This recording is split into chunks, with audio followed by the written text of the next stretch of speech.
Olá a todos, o meu nome é Felipe Pungirum e eu sou meteorologista aqui da Climatempo e venho trazer para vocês a previsão para o verão 2020 no Brasil. Bem, primeiro para falar de clima, de previsão para uma estação do ano, nós temos que falar de temperatura da superfície do mar, porque os oceanos são grandes reservatórios de energia e conseguem modular o nosso clima.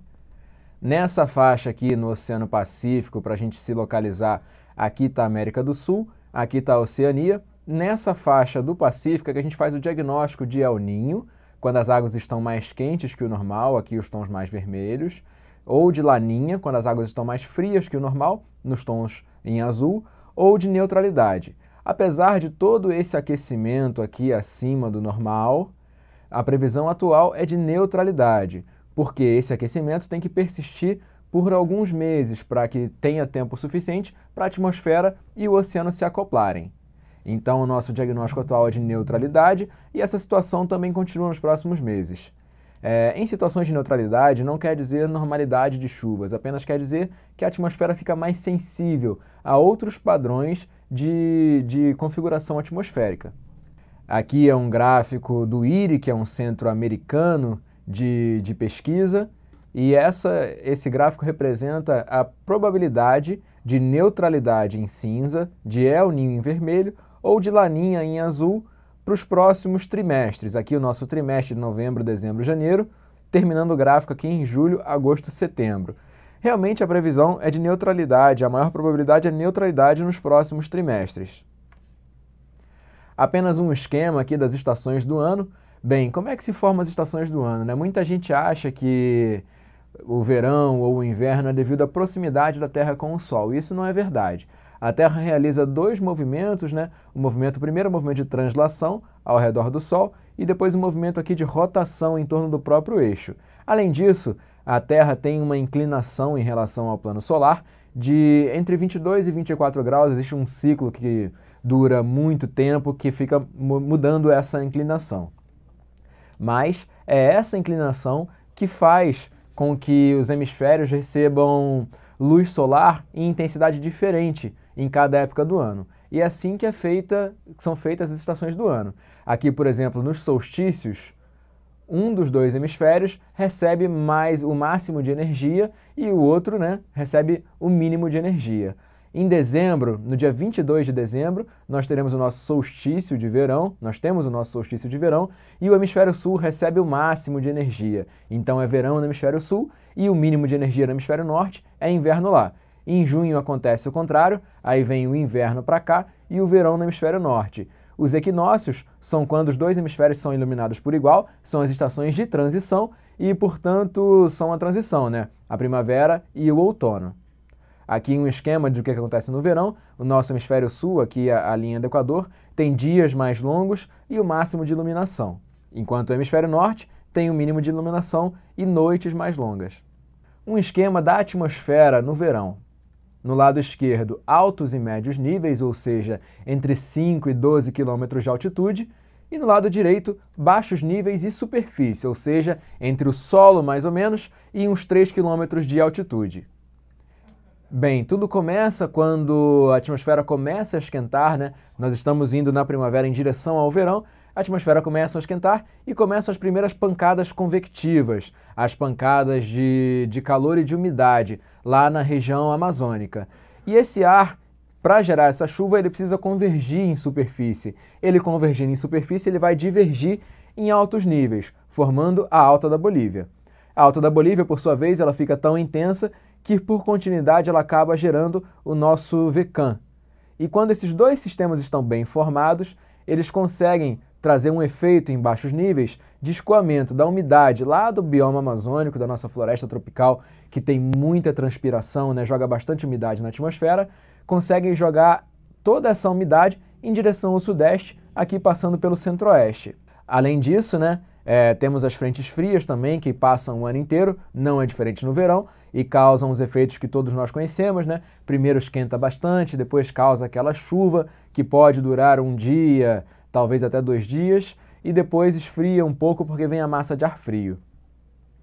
Aqui no nordeste do país nós temos um calendário um pouco deslocado em relação às outras regiões do país, justamente por causa das ECIT. A zecite é o encontro de ventos de sul e de norte que formam um cinturão de nuvens de chuva que fica migrando entre o hemisfério norte e o hemisfério sul. Em março, mais ou menos, é a época em que ela está mais ao sul, por isso as chuvas lá no Nordeste, em uma parte do Nordeste e uma parte do Norte do país, elas têm o seu pico, o seu máximo, um pouco deslocado em relação às outras áreas do país. Além da chuva gerada por essa umidade que vem da Amazônia, que às vezes fica muito intensa e forma as ACAS, né, a nossa zona de convergência do Atlântico Sul, que dura seus lá 4, 5 dias de chuva seguido, sem muito sol. Além dessa chuva, nós temos, como eu falei, a chuva da frente fria e as chuvas convectivas, são as chuvas geradas por calor e umidade, que geralmente acontecem ali no fim da tarde e causam bastante precipitação em um curto período de tempo. Essa chuva também tem por característica ser bem localizada, ou seja, ser bem isolada. Às vezes chove numa parte da cidade e não chove na outra, mas mesmo assim essa chuva tem grande potencial para destruição, tanto pelo acumulado de água em um curto período de tempo, tanto pelos raios e pelas fortes rajadas de vento. Agora vamos aqui à nossa climatologia, que é a média da chuva nos últimos 30 anos em cada mês. Bem, a gente vê aqui em tons mais esverdeados que realmente essa área é a área que concentra mais chuvas em dezembro, justamente por causa da umidade que escoa lá no norte do país em direção ao sudeste, passando aqui por parte do centro-oeste. Em janeiro não é diferente, essas áreas recebem mais chuvas e o sul do país fica um pouco mais seco e o nordeste também tem um atraso nesse calendário úmido, como eu falei para vocês. Em fevereiro já começa a chover mais no Nordeste, como a gente pode ver, a chuva diminui um pouco no Sudeste do país, e lá em março já chove bem mais no Nordeste, e a chuva diminui muito mais no Sudeste, né? Mas atenção, apesar dessa diminuição de chuvas pela média histórica no fim do verão, isso não quer dizer que há ausência de chuvas ou que não vivenciaremos temporais, aqueles temporais que, novamente, vêm acompanhados de rajadas fortes de vento, que vêm acompanhados de raios. Então essa é a cara do verão, né? É bastante calor e essas chuvas, típicas chuvas no fim de tarde, também passagem de algumas frentes frias, que derrubam a temperatura. Sempre que a gente fala em calor no verão, a gente está falando em calor na situação média, né? Em algumas pequenas épocas, alguns pequenos períodos de tempo, uma frente fria pode avançar e derrubar as temperaturas, mas isso não quer dizer que a média ficará baixa. Bem, agora vamos falar da região centro-oeste, a previsão para o nosso verão nessa região que é tão importante, produtora de grãos para todo o país e também da nossa agropecuária.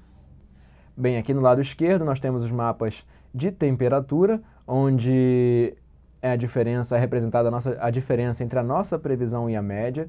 Os tons mais quentes aqui são onde prevemos temperatura acima da média e os tons mais em azul é onde a nossa previsão é de temperaturas abaixo da média. Aqui do lado direito é o nosso mapa de chuvas, os tons em vermelho onde a gente prevê chuva abaixo da média e os tons em azul onde a gente prevê chuva acima da média.